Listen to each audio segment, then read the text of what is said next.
ಮುಂದಿನ ಸರಿ ಚಿಕನ್ ಕೊಡ್ತೀನಿ ಅಂತ ಹೇಳಿದೀನಿ.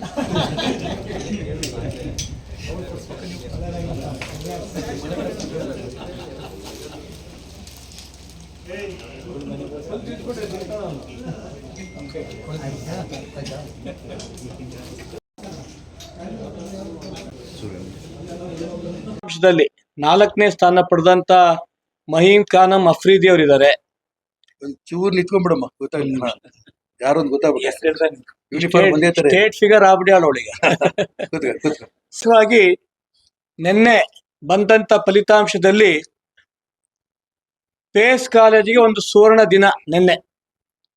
ಯಾಕೆಂತಂದ್ರೆ ಪ್ರತಿ ಬಾರಿಯೂ ಕೂಡ 1 ಮಾರ್ಕ್ಸು 2 ಮಾರ್ಕ್ಸ್ ಆಚೆ ಈಚೆಯಲ್ಲಿ ನಮಗೆ ರಾಜ್ಯದಲ್ಲಿ ರ್ಯಾಂಕ್ ಕೂಡ ಮಿಸ್ ಆಗೋದು.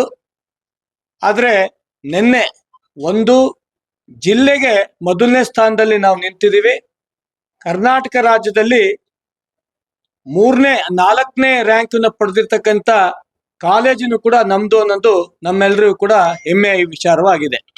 100ಕ್ಕೆ 100 ಅಂಕ ಪಡೆದಿರೋದು ನಿಜಕ್ಕೂ ಕೂಡ ನಮ್ಮೆಲ್ಲರಿಗೂ ಕೂಡ ಕಾಲೇಜಿಗೆ ಒಂದು ಹೆಮ್ಮೆ ಅಂತ ಹೇಳ್ತಾ, ಮೊಯಿನ್ ಖಾನ್ ಅಫ್ರೀದಿ ಅವರು ಈಗಾಗಲೇ ನಾನು ಹೇಳ್ದಂಗೆ ಜಿಲ್ಲೆಗೆ ಪ್ರಥಮ ಸ್ಥಾನ ಮತ್ತು ರಾಜ್ಯಕ್ಕೆ 4ನೇ ಸ್ಥಾನ ತಗೊಂಡು 596 600ಕ್ಕೆ 596 ಮಾರ್ಕ್ಸ್ ತಗೊಂಡಿರೋದು ಕಾಲೇಜಿಗೆ ಒಂದು ಹೆಮ್ಮೆ ತಂದಿದ್ದಾರೆ ಅಂತ ನಾನು ಈ ಸಂದರ್ಭದಲ್ಲಿ ಹೇಳಿಕ್ಕೆ ಇಷ್ಟ. ಅದೇ ರೀತಿ ಸಾಧ್ವಿ MS ಅವರು ಒಟ್ಟು 600 ಮಾರ್ಕ್ಸ್ಗೆ 594 ಮಾರ್ಕ್ಸ್ ತಗೊಂಡಿದ್ದಾರೆ.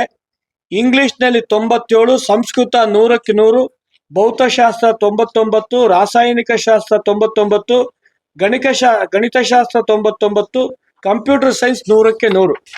ಅಂಕಿತ್ UV 600ಕ್ಕೆ 589 ತಗೊಂಡು ಕಾಲೇಜಿಗೆ 3ನೇ ಸ್ಥಾನದಲ್ಲಿದ್ದಾರೆ. ಕನ್ನಡ 96, ಇಂಗ್ಲಿಷ್ 96, ಭೌತಶಾಸ್ತ್ರ 100ಕ್ಕೆ 100, ರಾಸಾಯನಿಕ ಶಾಸ್ತ್ರ 99, ಗಣಿತ ಮತ್ತು ಜೀವಶಾಸ್ತ್ರ 2 ಕೂಡ 99. ಧೃತಿ H ಭಟ್ 600ಕ್ಕೆ 589 ಮಾರ್ಕ್ಸ್ ತಗೊಂಡಿದ್ದಾರೆ, ಕಾಲೇಜಿಗೆ 3ನೇ ಸ್ಥಾನ. ಸಂಸ್ಕೃತ ಮತ್ತು ಕಂಪ್ಯೂಟರ್ ಸೈನ್ಸ್ 100ಕ್ಕೆ 100 ತಗೊಂಡಿದ್ದಾರೆ.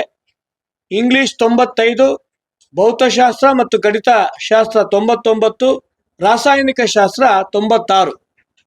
ಸಿಂಚನಾ PO 600ಕ್ಕೆ 589 ಮಾರ್ಕ್ಸ್ ಬಂದಿದೆ, ಕಾಲೇಜಿಗೆ 3ನೇ ಸ್ಥಾನ.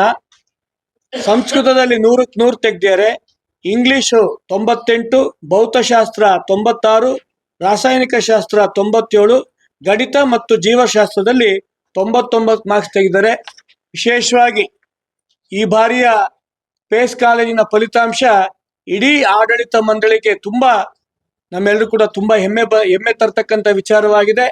ನಮ್ಮೆಲ್ಲ ಫ್ಯಾಕಲ್ಟೀಸ್ಗೆ ಮತ್ತು ಎಲ್ಲ ನಮ್ಮ ಫ್ಯಾಕಲ್ಟೀಸ್ ಮತ್ತೆ ಉಳಿದಂತ ಫ್ಯಾಕಲ್ಟೀಸ್ಗೂ ಕೂಡ, ಟೀಚರ್ಸ್ ಮತ್ತೆ ನಾನ್ ಟೀಚಿಂಗ್ ಫ್ಯಾಕಲ್ಟೀಸ್ಗೂ ಕೂಡ ವಿಶೇಷವಾದಂತ ಅಭಿನಂದನೆ ನಾನು ಈ ಒಂದು ಸಂದರ್ಭದಲ್ಲಿ ನಾನು ಹೇಳಿಕ್ ಬಯಸ್ತೇನೆ. ಫಸ್ಟ್ ಇಯರ್ ಶುರು ಆಗ್ತಿದ್ದಂಗೆನೆ ನಂಗೆ ತುಂಬಾ ಬೇಕಾದಂತ ಒಬ್ಬ ವಿದ್ಯಾರ್ಥಿ ಇವರು ರಿಜೆಕ್ಟ್ ಮಾಡಿದ್ರು, ಅವ್ನ ಅಡ್ಮಿಷನ್ ಮಾಡ್ಕೊಳ್ಳೋದು ಬೇಡ ಅಂತ. ನನ್ ಬೇಕಾದಂತ ನಮ್ ಕಾರ್ಯಕರ್ತನ ಮಗನ್ ನೀ ತಗೊಂಡ ನನ್ ಕಾಲೇಜ್ ತಗೊಂಡು ನಾನೇನ್ರಿ ಮಾಡ್ಲಿ ಅಂತ ಹೇಳಿ ಬಲವಂತ ಮಾಡಿ ಒತ್ತಾಯದಿಂದ ಅವನಿಗೆ ಸೇರಿಸ್ಬಿಟ್ಟೆ. ನಾನು ನನ್ ಗ್ರಹಚಾರಕ್ಕೆ ಅವನೊಬ್ಬನೇ ಫೇಲ್ ಆಗದ. ಅಲ್ಲಿಂದ ಮುಂದೆ ಅವ್ರ ಶ್ರಮಕ್ಕೆ ಅನ್ಯಾಯ ಆಗ್ಬಾರ್ದು ಅಂತೇಳಿ ಒಬ್ಬ ಸ್ಟೂಡೆಂಟ್ ನಾನು ಕಳ್ಸಲ್ಲ. ಸ್ಟಾಫ್ ಇದೆಯಲ್ಲ ಅವ್ರಿಗೆ ತೀರ್ಮಾನ ಮಾಡೋದು ಅವರೇ, ಇಂಟರ್ವ್ಯೂ ಮಾಡೋದು ಅವರೇನೆ, ಸ್ಯಾಲ್ರಿ ಫಿಕ್ಸ್ ಮಾಡೋದು ಅವರೇನೆ, ಎಲ್ಲದೂ ಅವರೇ. ನಾವು ತಲೆ ಹಾಕಲ್ಲ, ಇಂಥವ್ರನ್ನ ಲೆಕ್ಚರರ್ ಮಾಡ್ಕೊಳ್ಳಿ, ಈ ಸಂಬಳ ಕೊಡಿ. ಅವ್ರ ತೀರ್ಮಾನ ಮಾಡ್ತಾರೋ ಆ ತೀರ್ಮಾನಕ್ಕೆ ನಾವು ಬದ್ಧ. ಆ ದಿಕ್ಕಿನಲ್ಲಿ ತುಂಬಾ ಶ್ರಮ ಹಾಕ್ತಾರೆ. ಅವ್ರ ಸ್ವಂತ ಮನೆ ಮಕ್ಕಳನ್ನ ರೂಪದಲ್ಲಿ ಕಾಲೇಜ್ ವಿದ್ಯಾರ್ಥಿಗಳನ್ನ ತಯಾರು ಮಾಡ್ತಾ ಇದ್ದಾರೆ.